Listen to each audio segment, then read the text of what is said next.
Hello, everyone. Welcome to today's episode of Ask Sibs. Little deep breath there to get started.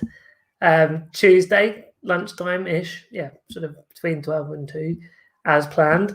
Sun shines out, a bit of warm weather. All is good in my world today. Generally, I'm a meteoropath, so the warmer weather and the brighter sunshine, the more oomph I have. I don't know if you feel like that as well. Um, so I was thinking actually before I get into this today's question around will post COVID be better for disabled people?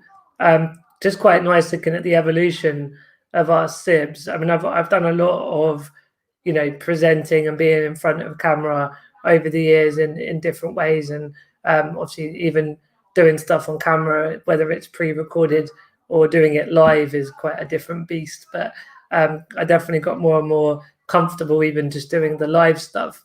But when I started our Sibs, I really noticed that it felt more comfortable to just speak to like a particular, event that I had personally done, and just sort of very bits about my past and bits about Purple Go and all that sort of stuff. And of course, that's going to continue. It's not like I'm suggesting now that's going away.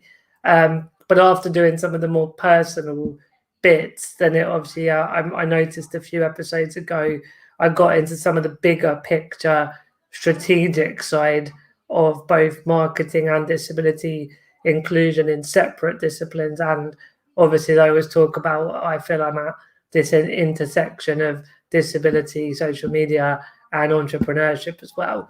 So I can just sort of see that as I've done these daily episodes, a general confidence coming along in going into meteor topics. And then today, obviously, it's all over the news that last night Boris Johnson announced the plan for England. Because I was going to say the UK, but I'm also aware that Wales, Northern Ireland, and Scotland may or will have sort of different roadmaps. So yeah, but I guess you could say Boris did it more for England. But in terms of we've got a sense in general of the vaccine's been rolled out. There's these 4 steps, and each one they'll have about 5 weeks to check the data and any effects of that next step. If it sort of has any negative effects, they'll have to watch the data carefully. But all being well, by the 21st of June, we could be without any legal restrictions due to COVID. Now, I mean, my first thought just on that is that, there are lots of reasons and potential chances that may get pushed back a bit. I'm not saying that to be the murderer of hope. I love a bit of hope. I love a bit of optimism. But I think even if someone said by July this we'll have no more legal restrictions, I think generally people would still take it. I know some people were hoping for this to happen much quicker than June the 21st, and they want it to be over with now. Literally right now, they want it to be over with. But whatever our opinions are on the different aspects, the sort of protecting public health or protecting jobs in the economy, and I think most people agree there's a balance, but I guess people have different perspectives on where that balance is best struck. But I guess for me, what we're talking about today, well, first of all, we'll post-COVID. I think we all accept that COVID will always be there. It's not that we've found some, going to go down the pharma route that like somehow kills the actual virus in the whole of the ecosystem, or some sci-fi like a laser gun that zaps COVID, like whatever it would end up being. It's not, unfortunately, looking like that, that it's going to just disappear. COVID will always be there. So I guess just to clarify, when I put in the question about, post-COVID, I more mean in terms of that there aren't all these big legal restrictions, and one way or another, the cases are down, the deaths are down, and we get back to sort of some, much more normality, even if there are certain, nuances, like maybe we'll wear masks on public transport for those that are comfortable to do so, etc., etc., etc. Just to clarify what I mean by post-COVID. But to get into the meat of the topic, and we talked about this when it all kicked off almost a year ago. I remember having some live discussions on the Daily Sib when I was interviewing other people, that there was this sort of weird sense from disabled people, I guess, again, drawing a line round that many people that were classed as vulnerable also kind of by definition have a disability. Obviously not older people in the general sense of just being older as an age bracket and a susceptibility to the virus, but even including some of those older people, anyone that's got the long-term health condition that is therefore defined as a disability under the Equalities Act, a lot of the people in the sort of groups that are more susceptible to the virus are kind of therefore disabled people. And we've seen lots of different, things going on about, sorry, someone's just said I can't hear anything on Periscope. I don't know why that would be. You have to click unmute.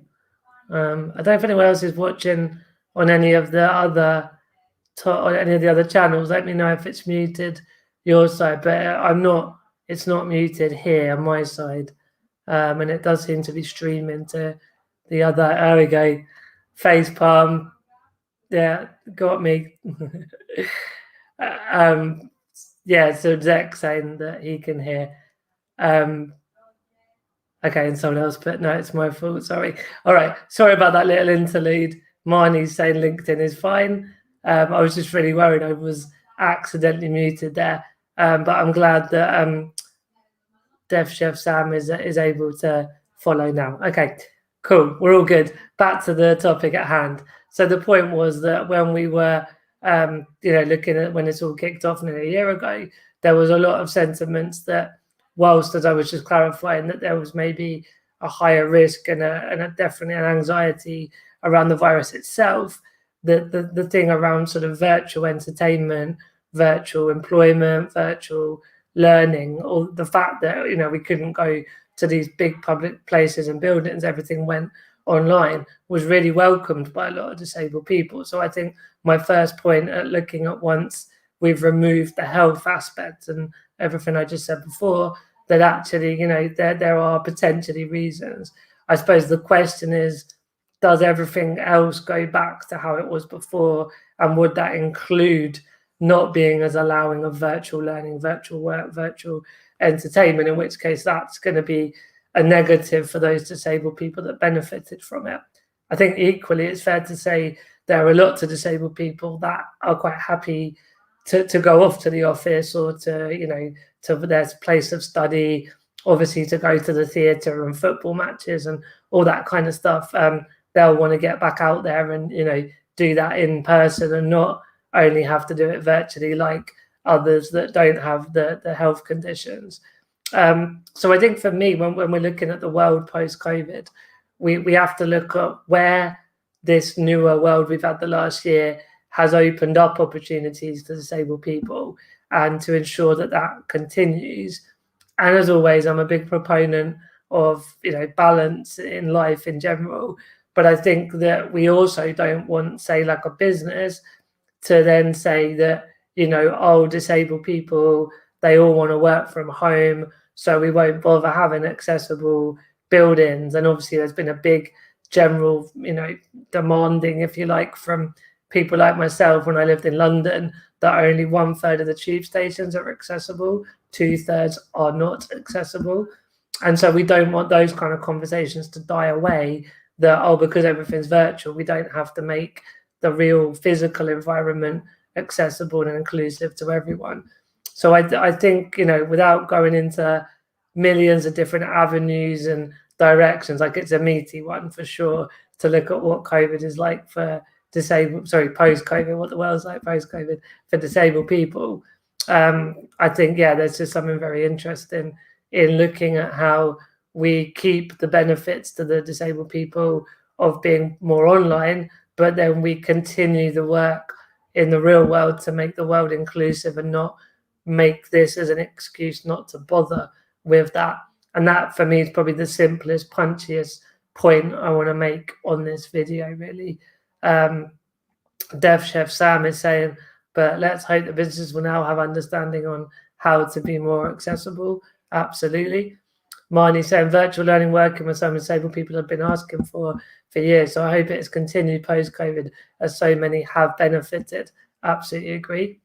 I'm working with a company called Neatbox, designing something called a welcome app. So interestingly, Deaf Chef Sam, one of our first clients at Purple Goat, the marketing agency that I co-founded, worked with Gavin at Welcome to do a whole influencer marketing campaign. So I'm delighted to hear that you're working with Gavin. I hope you're settling into the new role, and it's a phenomenal app. The Welcome app is a really amazing game changer for disabled people to get better customer service when approaching new, arriving at a place for, whether it's to have a coffee or go shopping or banking, whatever it might be, that the business is sort of disability confident in their customer service and knows what any particular needs the disabled person has. So I thought I'd help you out there, Deaf Chef Sam, with a bit of awareness raising. And so, yes, we do know that very, very, very well.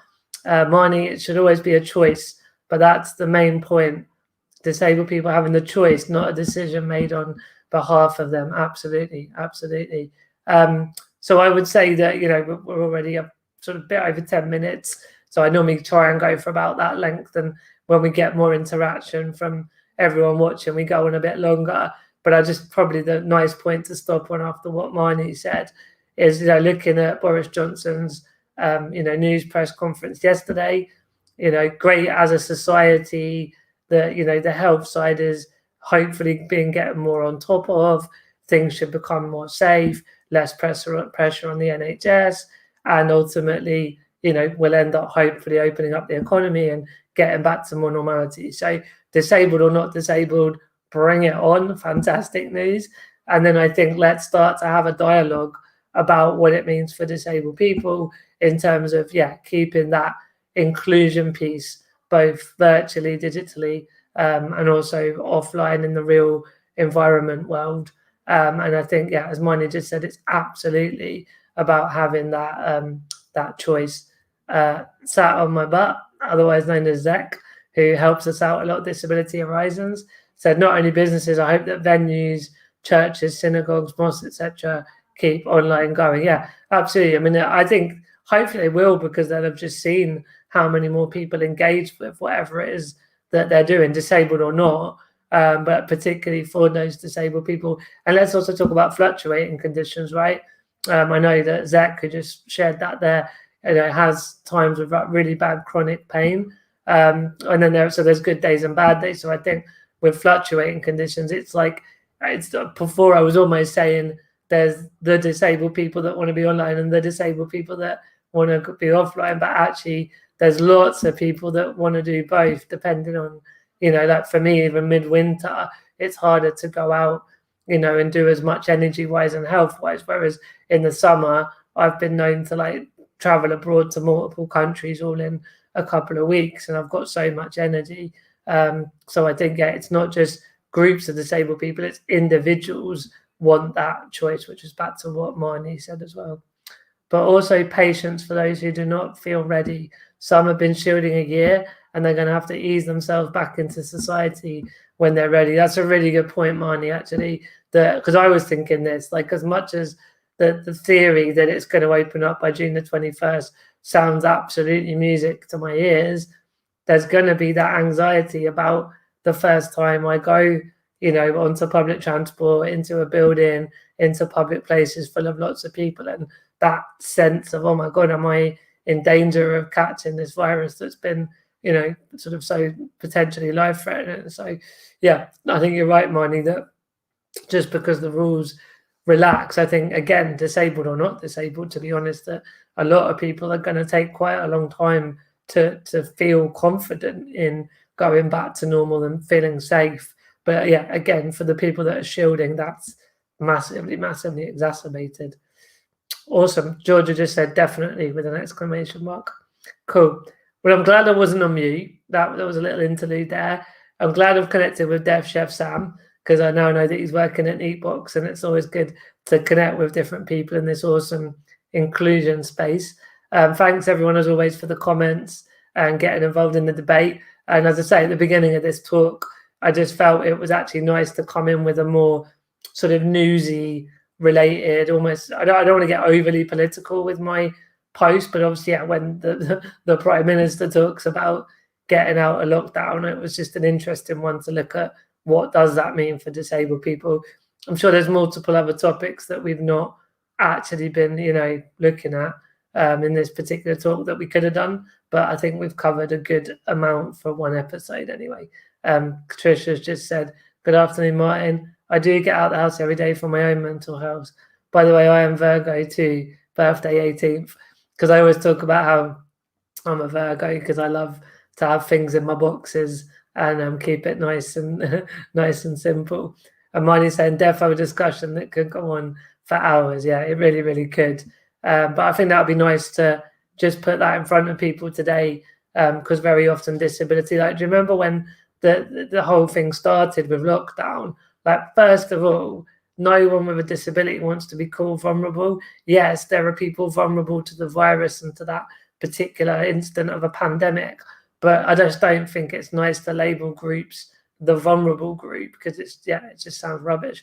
So there was no discussion with disabled people about what to label us in a sense of the pandemic, and there were all sorts of rules and regulations that got rolled out, and you could tell that no one with a disability was being included in those conversations. And that's really what I always come back to with what we're doing at Purple Goat, actually. And I don't say that from a like promoting Purple Goat, it's just to illustrate that everything we're doing from the heart is all about inclusion.